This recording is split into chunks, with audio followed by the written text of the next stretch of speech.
Hello everyone, in this short video I will show you how to cut your 3D terrain mesh in Archicad. If you don't know where to download your 3D topo surface, head over to TopoExport.com, the link is in the description. In a previous tutorial we created this terrain mesh from 2D contour lines. As often happens, the edges are a bit messy and need trimming to remove visual artifacts. To fix this, go to the 2D view and select the Polyline Tool.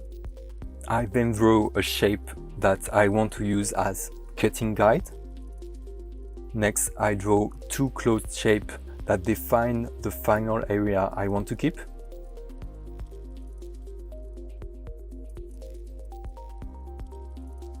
Once that's done, I select the mesh, then I click on one of its corners to reveal the mesh editing options. Now I select the split tool, press enter to activate the magic wand. I click inside the two outlines we just draw. And that's it, the mesh is now perfectly trimmed. As you can see in the 3D view, the result is clean and precise.